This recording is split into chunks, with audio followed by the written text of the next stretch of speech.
This is my story. पर बहुत ही दिल छू लेने वाली कहानी तारों भरी रात के वादे। इस पर थोड़ी गहराई से बात करेंगे।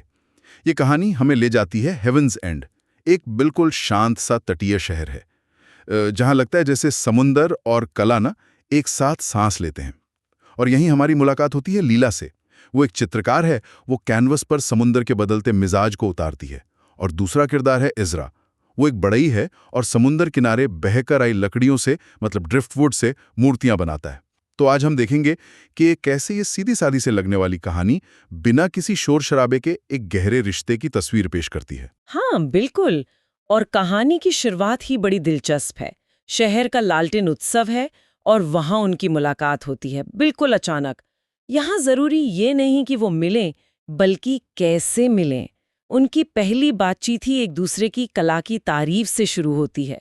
लीला एज़रा के हाथों के हुनर को देखती है, वो कैसे लालटेन बना रहा है, और एज़रा वो लीला की चित्रकला में उस जगह की आत्मा को महसूस करता है।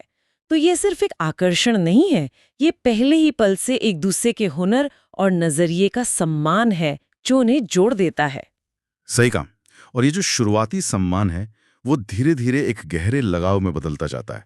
वो अक्सर मिलने लगते हैं तारों के नीचे, सिर्फ बातें नहीं करते बल्कि अपने सबसे बड़े सपने एक दूसरे को बताते हैं। जैसे लीला की इच्छा है अपनी आर्ट गैलरी खोलने की, और एज़रा वो समंदर किनारे एक शांत जीवन चाहता है।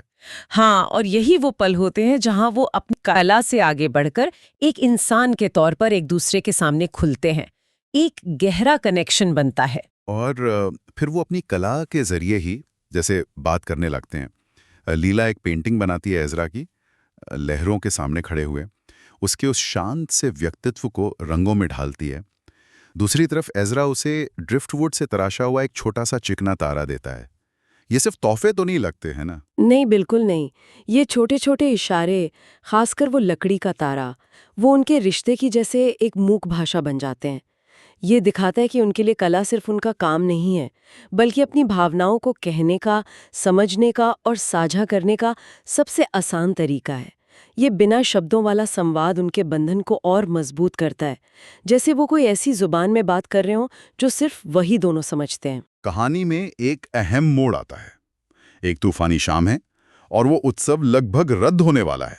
एज़रा देखता है कि लीला किनारे पर है, उसका ईज़िल तेज हवा से जूझ रहा है, पर वो हटी नहीं है। और एज़रा बिना एक पल सोचे आसपास जो भी ड्रिफ्टवुड पड़ी है उससे उसके लिए और उसकी कला के लिए फौरन एक अस्थायी सी पनागाह खड़ी कर देता है।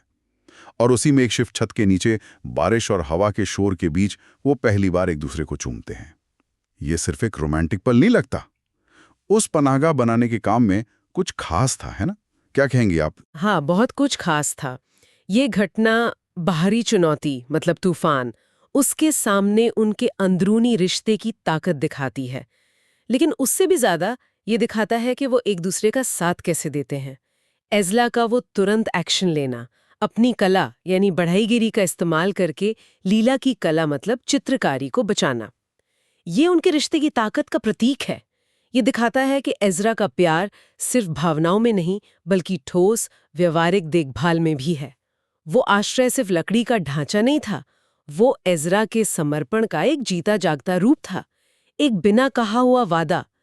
ये दिखाता है कि कैसे मुश्किल वक्त न सिर्फ रिश्तों को परखता है बल्कि उन्हें अनोखे तरीकों से परिभाषित भी करता है। सालों बाद हम देखते हैं लीला और एज़रा उसी तट पर बने एक घर में रह रहे हैं। हाँ, और वो घर उनके बनाए चित्रों और मूर्तियों से भरा हुआ है। हर कलाकृति उनके साथ बिताए सालों की, उनके साझा अनुभवों की कहानी कहती है। और हर गर्मी में वो मिलकर एक लालटेन जलाते हैं, ठीक वैसे ही जैसे उस उत्सव में जलाया था जहां वो पहली बार मिले थे। हाँ, वो जो हर साल लालटेन जलाते हैं वो महज एक रस्म नहीं है, ये उनके स्थायी प्रेम का प्रतीक तो है ही, साथ ही ये उनके उस शुरुआती वादे को, उस पहली मुलाकात को और तूफान में मिले उस सहारे को हर साल याद करने का और उसे ताज़ा करने का एक तरीका है। ये दिखाता है कि उनका प्यार वक्त के साथ फीका नहीं पड़ा, बल्कि हर साल उस लालटेन की रोशनी की तरह और गहरा और ताज़ा होता गया है।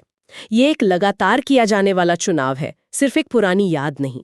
तो अगर हम इस कहानी से मुख्य बातें निकालें तो वो हैं कला के जरिए बनाए गहरा कनेक्शन, हाँ, सपनों को साझा करने से बड़ी नजदीकी, बिल्कुल मुश्किल समय में एक दूसरे के हुनर से मिला वो ठोस सहारा, सही। और एक स्थायी वादा जिसे छोटी नियमित रस्मों से जिंदा रखा गया।